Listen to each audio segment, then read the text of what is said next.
मौसम बेहद खुशगवार था। ठंडी ठंडी हवाएं चल रही थीं। फातिमा बेगम की तबीयत आज थोड़ी खराब थी, इसीलिए उनके लिए पानी भरना मुमकिन नहीं था। उन्होंने अपनी बेटी आयशा को कहा कि करीब ही नदी से पानी भरकर लाए। अपनी मां की हालात देखकर आयशा भी कुछ कहे बगैर उठी। आमतौर पर वो इस तरफ कभी नहीं जाती थी।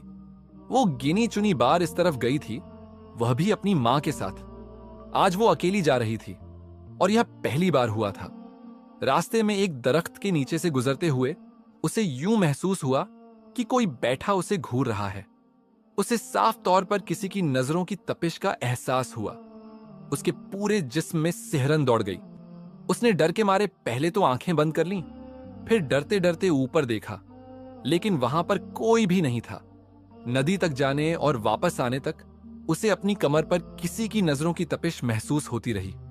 वह बार बार बेसाख्ता पीछे पलट कर देखती, लेकिन वहां पर कोई भी नहीं होता। लेकिन जैसे ही वह आगे मुड़ती, नजरों की तपिश दोबारा से महसूस होने लगती। जब वह घर पहुंची, खौफ और परेशानी से उसका बुरा हाल था। जब उसकी मां ने उससे पूछा, उसने अपनी मां को कुछ भी न बताया और बात टाल दी। आयशा एक बेहद खूबसूरत लड़की थी। अगर उसे कश्मीर की वादी की शहजादी कहा जाता तो इसमें कुछ भी गलत बात न होती। हर तरफ उसके हुस्न के चर्चे थे। वो अपनी मां, एक भाई और एक बहन के साथ एक छोटे से घर में रहती थी। कारवेह उसके चाचा का घर था। उसकी मंगनी बचपन से ही उसके चाचा के बेटे जैन के साथ तय हो गई थी। अब बहुत जल्द आयशा और जैन का निकाह होना था। उस रात आयशा अपने बिस्तर पर लेटी थी। ऐसी खुशबू उसने अपनी पूरी जिंदगी में नहीं सूंघी थी। वह ये खुशबू सूंघ कर हैरान रह गई।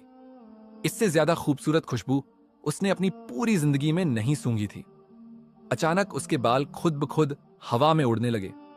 उसे शदीद हैरत हुई क्योंकि हवा रुकी हुई थी। फिर उसके बाल कैसे उड़ रहे थे? अचानक उसके दिल को एक खौफ ने आ घेरा।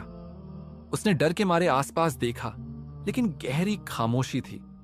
इसके बरक्स उसे एहसास हो रहा था कि कोई उसके पास मौजूद है, लेकिन वह उसे देख नहीं पा रही थी। उसे गड़बड़ का शिद्दत से एहसास होने लगा। अभी वो उठकर भागती ही कि उसे लगा कि किसी ने उसके कदम जमीन पर जकड़ लिए हैं। उसने चिल्लाने की कोशिश की, लेकिन आवाज उसके गले में ही फंस गई। उसका बुरा हाल था।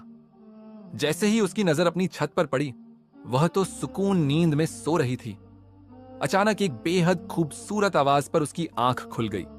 कोई बेहद सुरीली आवाज में गाना गा रहा था और अपने गाने में उसका नाम लिए जा रहा था। वो बेहद हैरान हुई। खौफ और दहशत के मारे उसकी उठने की हिम्मत नहीं